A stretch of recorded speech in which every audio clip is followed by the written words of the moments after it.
Hello, this is episode 9 of Lovecraft AI. Um, I forgot to mention on the last episode that the singularity below was a title thought of by ChatGPT. I'm not having to come up with the titles anymore, it just provided that. On some of the other ones, I had to, all the non comedy ones before that, I had to provide titles for.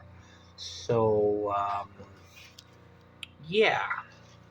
So this one, the title was also done by ChatGPT, and this is The Shadow Below Carrion Hill.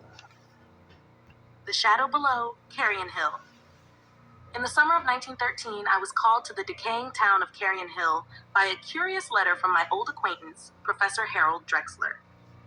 The professor, once a respected antiquarian and scholar of obscure myths, had fallen into disrepute for his obsessive pursuit of pre-human civilizations and their supposed remnants.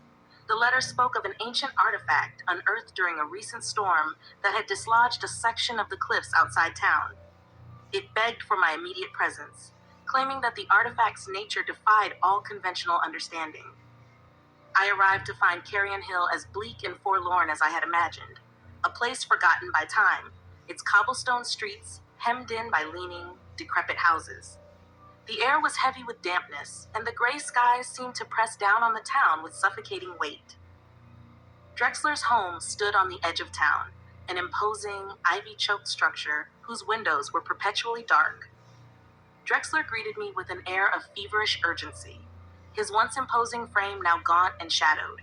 His hands trembled as he led me to his study, where he had placed the object on a pedestal beneath a shroud. He removed the covering with a dramatic flourish, revealing a stone idol unlike anything I had ever seen. It was roughly a foot tall, carved from a dark, veined material that seemed to shimmer faintly in the dim light.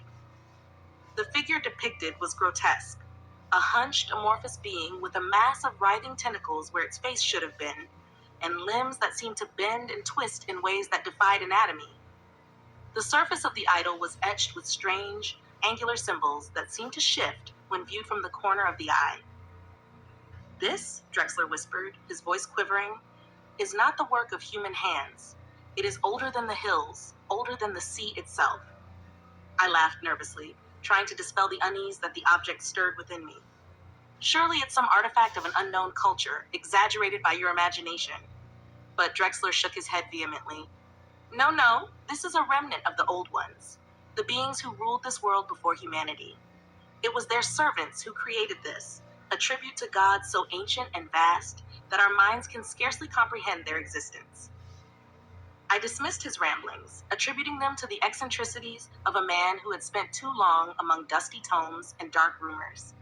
Yet, as I stared at the idol, I could not shake the feeling that something about it was profoundly wrong.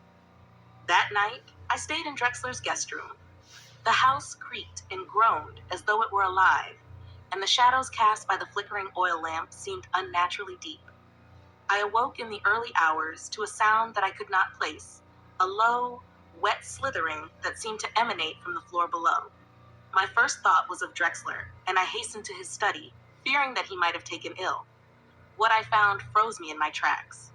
The idol was glowing faintly, its runes pulsing with an eerie green light. Drexler knelt before it, his hands outstretched, chanting in a guttural, inhuman tongue. The very air in the room seemed to thrum with energy, and a faint, nauseating odor filled my nostrils, like decaying seaweed and stagnant water. "Drexler," I shouted, but he did not respond. His chant grew louder, the words scraping against my ears like shards of glass.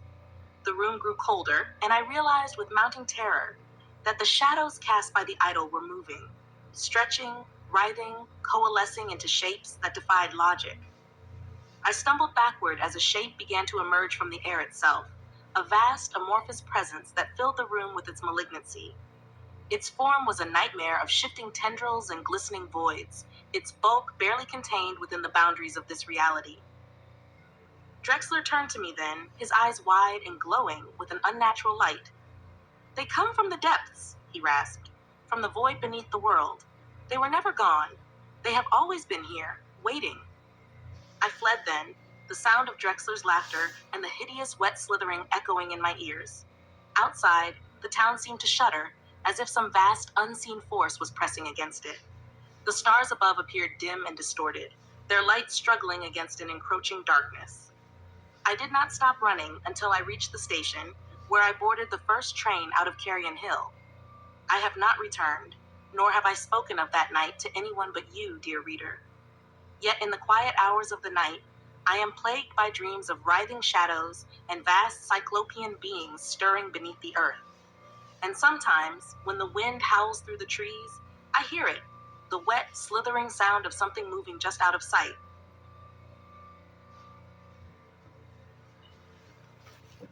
Alrighty.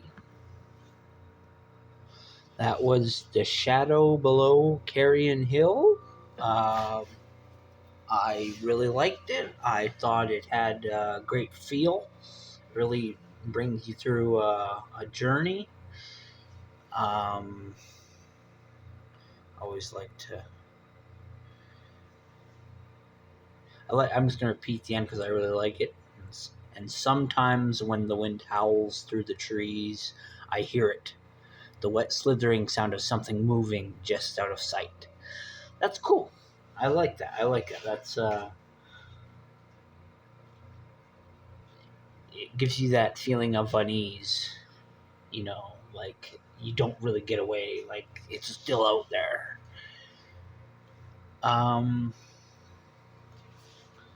Yeah, I always love that when you face a cosmic horror that might be breaching reality, you still basically just have to get in the train station to get away, but really you don't get away, so it's not like it's that easy. But I find it funny that helps at all. You would think like, oh no, they breached reality. You'd think there'd be nowhere to hide, which is kind of the idea when you still hear the slithering sound. Yeah, no, I like this one. Um, got a lot of good cliches in there. We got a statue that's very familiar. It's not. It doesn't sound like by the description it's exactly a Cthulhu statue, but it's pretty close. So it could be a. What those little? I think they're called Cthulhu spawn. They look like Cthulhu. I don't think they're actually direct descendants from them, but they're like followers or something like that. There's a lot of alien races in Lovecraft that I lose lose track of. I'm gonna have to come back to you on that, whether or not that could be a description of the Cthulhu spawn, because it mentioned the limbs going all over the place, and I don't know. That might be that the statue is of an all new Lovecraft entity that we've never had described to us before, because the face sounds a lot like Cthulhu, but the body, or at least the limbs, are something else. And so there's a couple creatures in Lovecraft that have tentacle faces, especially when you look at the expanded universe from other writers adding to it. So, we have another unnamed entity coming through that was a bunch of tentacles and voids. Quite a cool description there. Yeah, no, there's a lot going on in the story. You have somebody who had an old friend who's withered away researching something. That's another cliche. You gotta always you need your Lovecraft cliches, otherwise you wouldn't have anything. Uh, yeah, no, I really like this one. Oh yeah, I forgot to mention last time that the previous story had the word Cyclopean in it, and this one also features Cyclopean entities. I believe they were entities. Where, if I find it, oh.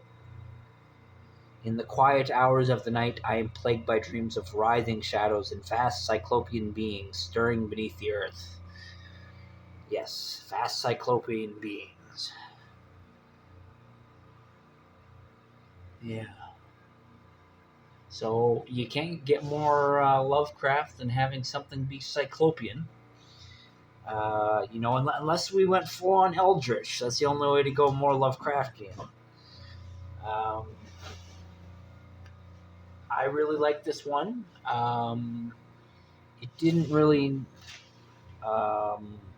give us anything too crazy. It had a couple Lovecraftian entities. I'm not sure if the entity coming through was supposed to maybe be the entity in the statue. I never thought of that.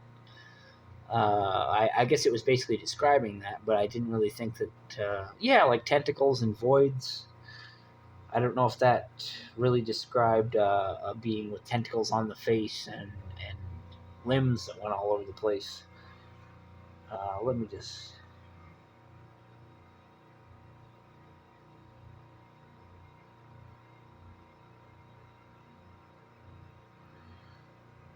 The figure depicted was grotesque, a hunched amorphous being with a mass of rising tentacles, where its face should have been. Oh, a mass of rising tentacles where its face should have been, and limbs that seemed to bend and twist in ways that defied anatomy. So yeah, you know what? I think this was the being that was coming through the shadows, or what was happening during that ritual there. I also really like the idea that the main character wakes up worrying about the other guy there, and then when they go to see if he's all right, he's speaking in tongues or whatever, and he's saying, let's see if I can find the description.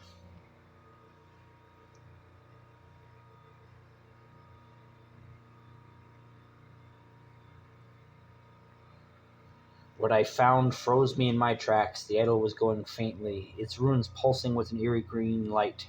Drexler knelt before it, his hands outstretched, chanting in a guttural, inhuman tongue.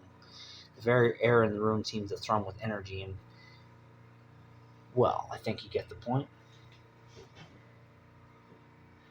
He apparently was not in need like they thought. And, once something started coming through, they just booked it out of there. That's a Lovecraft thing where it's like, yeah, sometimes people just get left behind. That shit happens. Not everybody makes it out. But, yeah.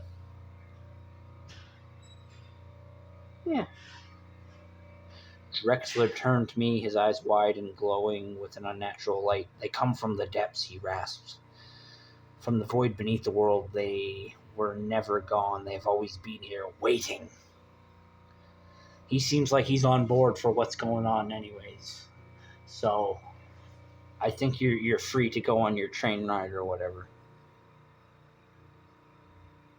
I fled then, the sound of Drexler's laughter, and the hideous wet slithering echoing in my ears. I like that slithering sound. I keep going back to that. They never completely explain how that works, or if it's just the thing coming through the portal, or the... Yeah, I like that. I have not returned, nor have I spoken of that night to anyone but you, dear reader. Gotta appreciate that,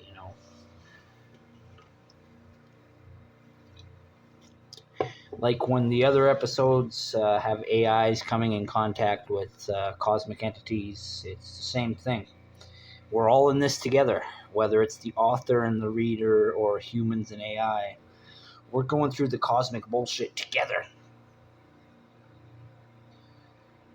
Yeah, I think this story turned out really good. The stories are now averaging around 5 minutes, but I'm not asking for a short story anymore. I'm just asking for a story, and that does seem to get us to about 5 minutes.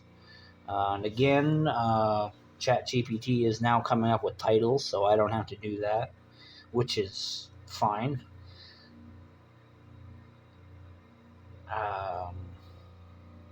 Yeah. We haven't had any mentions of Necronomicons or anything, but I believe we did have the old ones in this, which is, I believe this is our first instance of a named Lovecraft entity, even though it's like the old ones is a term that's used throughout Lovecraft, and I think it refers to more than one thing depending on what story you're talking about. But there's the old one, there's the great old ones, there's the elder things. But the old ones, that's Lovecraft. What more can you say to that? Yeah. Yeah.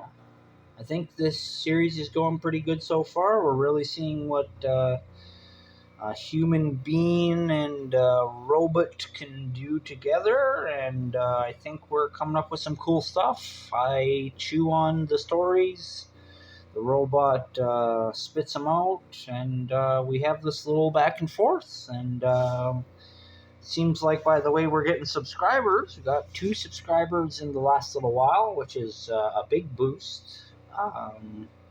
Went from 39 to 41 subscribers in a hurry. Maybe this is, the road to the future, or maybe this is just a little fun thing we do for a while. But I think I'm going to keep on with this series, and